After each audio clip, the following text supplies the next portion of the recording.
Hello friends, அஸ்ஸலாமு அலைக்கும், வணக்கம். இது வந்து 26th நோன்பு திறந்ததுக்கு அப்புறம் ஒரு 6:30 மணிக்கு மேலே 27th நைட்டு இல்லையா நோன்பு. அதனால வந்து அன்றைக்கி ரொம்ப ஸ்பெஷல் லைலத்துல் கத்ர் இரவுன்னு சொல்லிட்டு அன்றைக்கி நைட்டு வந்து எல்லாரும் பள்ளியாசில் தான் தொழுவைக்கு போயிடுவாங்க. இது வந்து ஒரு 6:30 மணி இருக்கும் நோன்பு திறக்கிற சமயம். அப்போ எல்லார் வீட்லேயும் இந்த லைட் எல்லாம் ஆன் பண்ணுற மாதிரி எங்கள் வீட்லேயும் லைட்டு, கலர் லைட்டு, வீட்டில் உள்ள எல்லா லைட்டும், அதாவது வீடுன்னு இல்லை, அந்த ஊர் ஃபுல்லாகவே வந்து முஸ்லீம்ஸ் வீட்டில் எல்லார் வீட்லேயுமே வந்து இந்த லைட் அடித்து வச்சுருவாங்க. கலர்ஃபுல்லாக இருக்கும். அதாவது ஈது முடிகிற வரைக்கும் லைட் அடிப்பாங்க. ஏன்னா இயர்லி ஒன்ஸு பெருநாளுக்கு மட்டும்தான் எங்கள் அம்மா பெருநாளுக்கு கூட நான் சொன்னால் மட்டும்தான் அடிப்பாங்க, தவிர மற்றபடி அடிக்கவே மாட்டாங்க. அப்படியே தான் இருக்கும். என்னவோ தெரியாது, அது சொல்லி தான் காட்டணுமே தவிர எல்லார் வீட்லேயும் பெருநாள் அன்றைக்கி எல்லா லைட்டும் வெளியில் பார்க்கும்போது கலர்ஃபுல்லாக இருக்கும், பார்க்குறதுக்கு ரொம்பவே அழகாக இருக்கும். அதனால நான் இந்த வாட்டி கண்டிப்பாக 6:30 மணிக்கு நானே போயிட்டு எல்லா லைட்டையும் ஆன் பண்ணிட்டு இருந்தேன் வாசலில். அதுவும் வருஷத்தில் ஒரு வாட்டி தான் ஆன் பண்ணுறதுனால அந்த ஸ்விட்சஸ் எதுன்னே தெரியல எனக்கு. எல்லாத்தையும் ஆன் பண்ணி பார்த்துட்டு தான் அடித்து விட்டுட்டு இருந்தது. அதுக்கப்புறம் என்னோடய பேர்ட்ஸை வந்து சரியான ஹீட்டு. இப்போ திறந்துட்டு போகிறேன், இந்த இடமே வந்து பயங்கர ஹீட்டாக இருக்குது. ஏதோ நெல் ஃபேக்ட்ரியில் இருக்கிற மாதிரி இருக்குது. இது வந்து பால்கனி சைடு. இதான் ஃபஸ்ட்டு பால்கனி. இந்த பால்கனியில் உள்ள லைட்டு செட்டப் தான் எனக்கு பிடிக்கும். சின்ன லைட்டு, கோல்டன் கலரு. ஆனால் கீழே நீங்கள் கேட்கலாம், கீழே கலர் லைட்டு போட்டு மேலே இந்த லைட்டு போட்டிருக்கோம். ஏன்னா கீழே ஃபஸ்ட்டு வீடு கட்டும் போதே அந்த லைட்டு போட்டாங்க. எனக்கு அந்த லைட்டு பார்த்தா பிடிக்கவே பிடிக்காது. ஏதோ பொம்மை லைட்டு மாதிரி இருக்கும். அதனால் மேலே மட்டும் இந்த லைட்டு செட் பண்ணியாச்சு. இருந்தாலும் மாற்றலாம். எங்கள் அம்மாவுக்கு கலர் லைட்டு தான் இன்ட்ரெஸ்ட், அதனால் நான் அதை மாற்றலை. இது வந்து இந்த லைட்டும் எப்பயாவது அடிக்கிறதா. இந்த லைட் ஆன் பண்ணாலே எங்கள் அம்மா கத்துவாங்க, ஏன்னா ரொம்ப ஹீட் ஆகுது. இது வந்து கீழே ஹாலுக்கு நேராக இருக்குங்கிறதுனால பயங்கர ஹீட் ஆகும். அதனால் இந்த லைட் எங்கள் அம்மா எப்போவுமே கையை வைக்க விட்டதே கிடையாது. லைட்டு வச்சு செட் பண்ணதுலேருந்து இப்போ வரைக்கும் அடிக்க விட மாட்டாங்க. எப்பயாவது ஒரு வாட்டி அடிச்சுட்டு ஒரு 10 செகண்ட்லேயே ஆஃப் பண்ணிவிடுவாங்க எங்கள் அம்மா.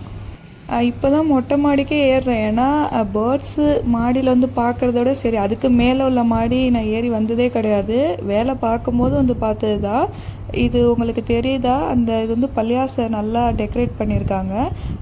அந்த சைடு போயிருந்தா நான் உங்களுக்கு ஃபுல்லாக பள்ளியாசை சூப்பராக டெக்கரேட் பண்ணியிருந்தாங்க. ஃபுல்லாக லைட்டு தான் செட்டப் பண்ணி எல்லா பள்ளியாசலும், எங்கள் ஊரில் உள்ள சின்ன பள்ளியாசை, பெரிய பள்ளியாசை, எல்லா பள்ளியாசலும் சூப்பராக டெக்கரேட் பண்ணியிருந்தாங்க. இந்த லைட் வந்து பெருநாள் முடிஞ்சு ஒரு 3 நாள் கழிச்சு தான் இந்த லைட்டை ஆஃப் பண்ணுவாங்க. லாஸ்ட் 10 நோன்பு வந்து ரொம்பவே சிறப்பாக இருக்கும். பக்கத்து வீட்டிலலாம் யாரும் இல்லை, எல்லாரும் ஊருக்கு போயிட்டாங்க. இல்லைனாக்கா தெருவே வந்து கலர்ஃபுல்லாக தான் இருக்கும். இதோட என்னோடய பேர்ட்ஸ் வேலைகளையும் முடிச்சுட்டு தான் நான் வெளியே கிளம்புனது. ஏன்னா எப்போதும் பேர்ட்ஸ் டைமிங் வந்து 8 to 9. இப்போ 1 hour பிஃபோராக 7லேருந்து 8 வச்சுட்டேன். ஏன்னா 8க்குள்ளே வெளியே ஆகிடுவேன் நானும் எங்கள் அம்மாவும். ஏன்னா பள்ளியாசலுக்கு போனோன்னாக்கா இடம் கிடைக்காது. 27க்கு வந்து சரியான கூட்டமாக இருக்கும் பள்ளியாசலில். அதனால் கொஞ்சம் முன்னாடியே போனோன்னா இடம் கிடைக்குன்னு சொல்லிட்டு பேர்ட்ஸ் வேலைகளையும் ஃபுல்லாக முடிச்சுட்டு வேலை எல்லாத்தையும் முடிச்சு வச்சுட்டு எல்லாம் நானும் எங்கள் அம்மாவும் வெளியே கிளம்பியாச்சு.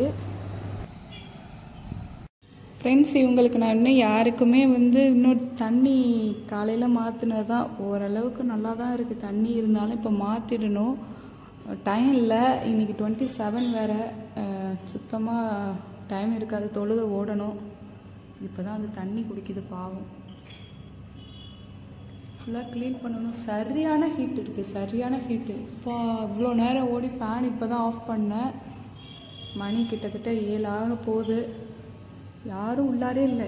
எல்லா பேரண்ட்டும் வெளியில் தான் நிற்கிது. இதை பாருங்கள், இதில் உள்ள எக்கு இன்குபேட்டில் இருக்கிறது மட்டும்தான் உள்ளக்க இருக்குது. சிக்ஸு மட்டும் உள்ளக்க இருக்காங்க. பேரண்ட்டு ஃபீமேல் இருக்குதுன்னு நினைக்கிறேன்.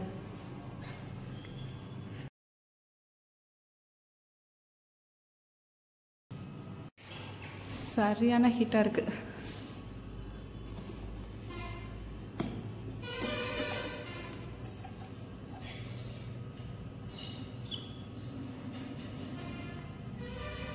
வால் கலர் அப்படி இருக்கா, இல்லை ரத்தமா, இல்லை வால் கலர் அந்த மாதிரி இருக்குது. இப்போ முதுகு நல்லா கடிக்கலை, தெரியுதா? 2 குட்டீஸ். இப்போ முதுகு தான், ஒரு ரெக்கையே இல்லை, ஃபெதர்ஸே இல்லை கொஞ்சம் கூட. கலர் நல்லா ரெட்டிஷாக இருக்குது வால்கிட்ட.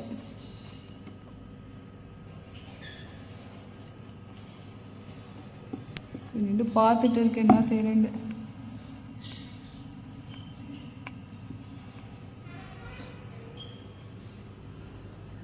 இன்னும் இவங்களாம் என்னாச்சுன்னு தெரியல. எக்கு வச்சது தான் லாஸ்ட் டைம் காமிச்சது தான். அடுத்தது என்னாச்சுன்னே தெரியலை. எக்கு பாட்டுக்கும் அப்படியே கிடக்கு. இன்னும் எப்போ ஹேட்ச் ஆகும்னு தெரியல.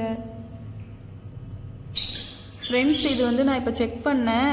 இந்த 2ல் இல்லை, அந்த 2ல் இருக்குது. அதனால் இதை அப்படியே வச்சுருக்கேன். இது ஒன்று வேஸ்ட் ஆகிடுச்சு. ஒன்றுமே இல்லை, ஃபுல்லாக பிளாக் அடிச்சிருக்கு. அதனால் அதை அப்படியே க்ளோஸ் பண்ணிட்டேன். அதை எடுத்துட்டேன். இதுங்க என்ன ஆச்சுன்னு தெரியல. இந்த இது கோவக்காரி திருப்பி எக்கு வச்சுட்டு இருக்கு. பார்க்கலாம் இன்ஷா அல்லாஹ். இது கோவக்காரி. இது மாஸ்க்கும் ப்ளூ மாஸ்க்கும் ஃபிஷரும்.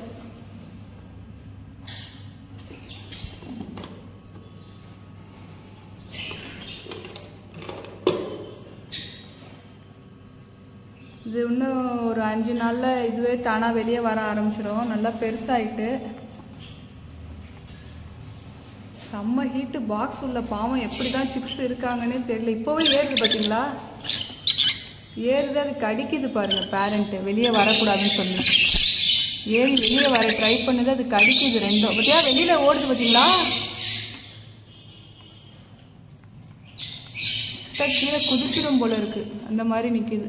சரி, நான் க்ளோஸ் பண்ணிடுறேன். பயப்படுது ரொம்பவே. க்ளோஸ் பண்ணிட்டேன்.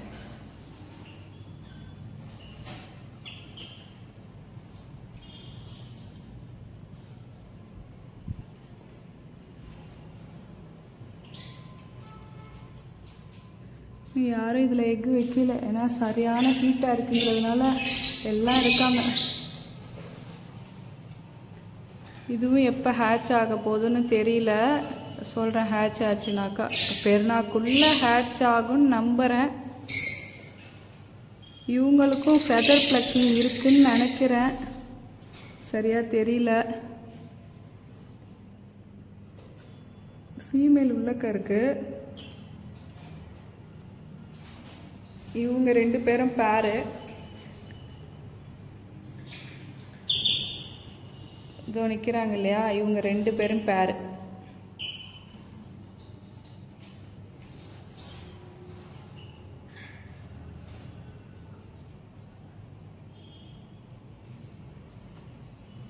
எல்லாம் தூங்கி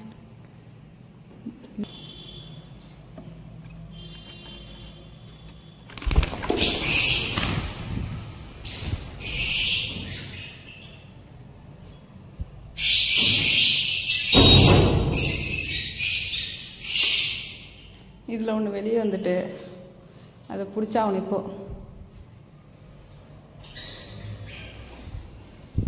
இதோ நிற்கிது பாருங்க. தெரியுதா?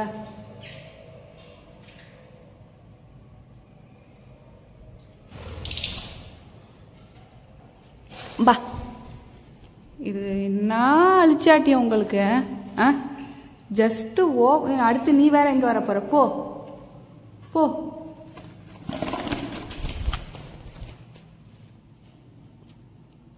பாருங்க, என் மேலே வந்து உட்காந்துருக்கு.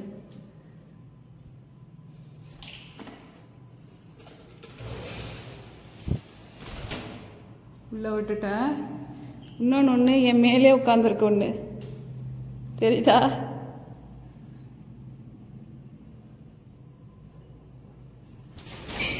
வாடா.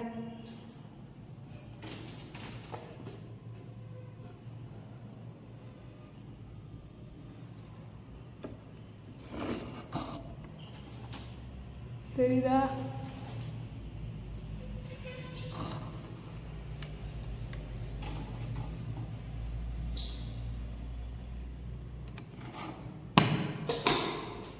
இது மாதிரி சமயத்தில் வேலையை காட்டும்.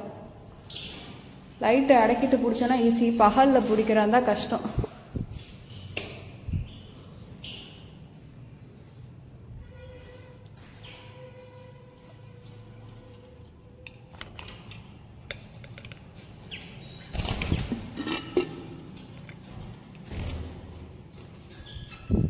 இதில் ஒன்று பேரண்ட்டு, மிச்சம் 3மே சிக்கு. எல்லாம் பெருசாகிடுச்சு. கிரீன் ஃபிஷர் சிக்கை காணுமே, எங்கே போச்சு?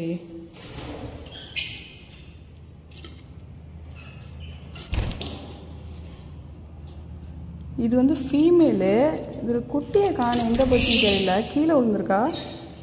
அன்றைக்கும் இப்படி தான் காணும். இப்போ இதை வேற தேட வேண்டியதாக இருக்கா. இதோ கிடக்கு பார்த்தீங்களா, இங்கே இருக்கிறாங்க. இவங்க இப்படியே கீழே கிடந்துச்சுனாக்கா மற்ற எல்லாம் போட்டு கொத்தி எடுத்துரும்.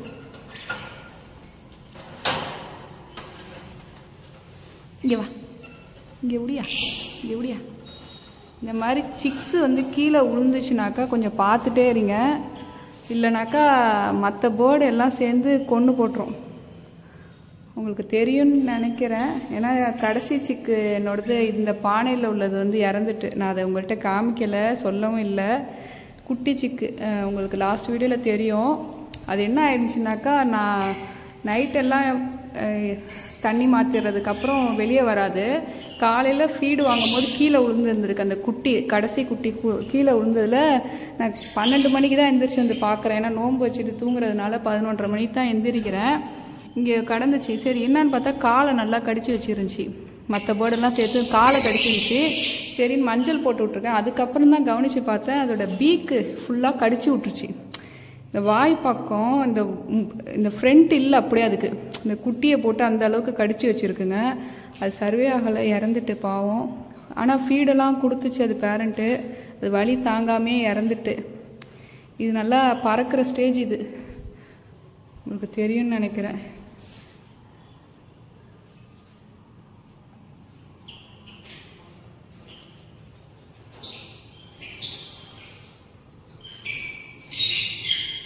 புரியுதா? ஃபெதர்ஸ் இதுக்கும் இல்லை, முதுகு பக்கம் ஃப்ளக் பண்ணுதுன்னு நினைக்கிறேன்.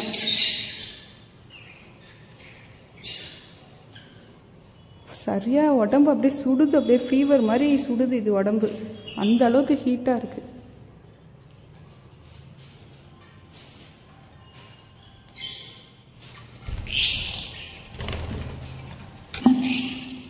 உள்ளே போட்டேன் பார்த்தீங்களா, 2 எல்லோ புல் ஃபிஷரு, ஒரு க்ரீன் ஃபிஷரு.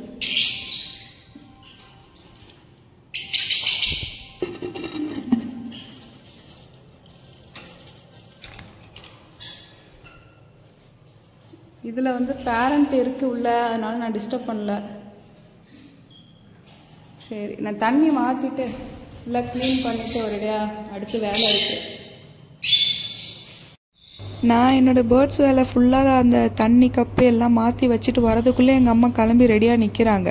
இது என்னடா இது, எங்கள் அம்மா என்ன விட்டுட்டு போயிடுறாங்கன்னு சொல்லிட்டு, சரிம்மா நீ ஃபஸ்ட்டு போன்னு சொல்லிவிட்டு அவங்கள 8க்குள்ளே அனுப்பிட்டேன். அதுக்கு அடுத்து தான் நான் போனது. ஏன்னா வந்து நான் இன்னும் ரெடியே ஆகலை. சரின்னு சொல்லிட்டு எங்கள் அம்மாவை கிளப்பி விட்டு ஃபஸ்ட்டு அனுப்பி விட்டுட்டேன் ஆட்டோவில். அதுக்கப்புறம் நான் பொறுமையாக தான் கிளம்பி போனேன். எப்படியும் சரியான கூட்டமாக இருந்துச்சு, பள்ளியாசில் இடமே கிடைக்கல. எப்போதும் ரெகுலராக எங்கள் அம்மா போகிற இடத்துல அவங்களுக்கு இடம் கிடச்சிட்டு, நான் தான் கொஞ்சம் வெளியே எட்ட நின்று தான் தொழுதேன். அப்புறம்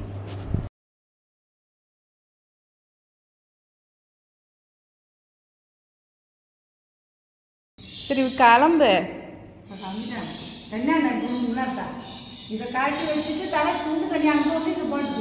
அது ஸ்டிக்கர் எடுக்கல, இந்த தாவணியில் ஸ்டிக்கர் இருக்கு, எடு எடு. சும்மா தானே ஓட்டிருக்கா, இருக்கு எங்கங்க இருக்கு, கண்ணே தெரியல. இது உரிமா உரிக்க முடியல.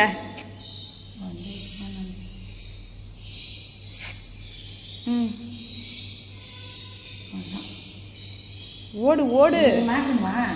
ஆமா அது மாட்டிக்க. கீழே கொண்டு எல்லாம் கவரும். சாவி எடுத்து கேட்டை திறந்தியா? இது என்ன ஊக்கு குத்திக்க, இல்லைன்னா எப்படி உழுவாது? அது பஃபுன்னு நிக்குது. எப்படி மாட்டின்னு சொல்லி வாசல் வேற, வாசல் காலையில் காலை கழிச்சு போவேன். இப்படி முடிச்சு போட்டுட்டா அது அவுரமே. ஊக்கு குத்திக்கம்மா, ஊக்கு குத்திட்டானாக்கா டக்குன்னு நிற்கும். அங்கே எந்த ஊக்குன்னு 50 ரூபா 50 ரூபா இருக்கா? 50 ரூபா வரையா இந்த அளவுக்கு அமுத்திடு.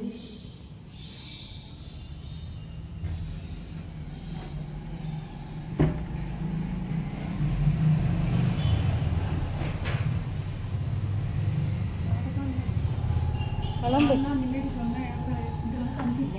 அனுப்புறேன் போ, போயிட்டு வா. ஆமாம் எல்லாம் பீஸாக தான் போய்கிட்டு இருக்கு. 50 ரூபா இருக்கா? 50 ரூபா இருக்கா?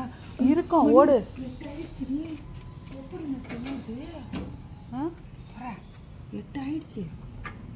எங்கேயோ ஜகாத்து வாங்குற. ஆமாம், சட்டை துணியை பார்த்தா அப்படித்தான் இருக்கு. அன்னைக்கு ஒரு சட்டியில் ஒரு சொட்டு இல்லை. இப்போ போகிறவங்க எங்கள் அம்மா 8 மணிக்கு போயிட்டாங்க. நான் ஒரு 8:20க்கு கிளம்பி போயிட்டேன். போன நாங்கள் சகர் முடிச்சுட்டு ஒரு 4:30க்கு தான் வந்தோம். அந்த டைமில் வந்து ஆட்டோ எதுவும் கிடைக்கல. நடந்தே வந்தாச்சு நானும் எங்கள் அம்மாவும். இன்ஷால்லா அடுத்து ஈத் வீடியோவில் பார்க்கலாம்.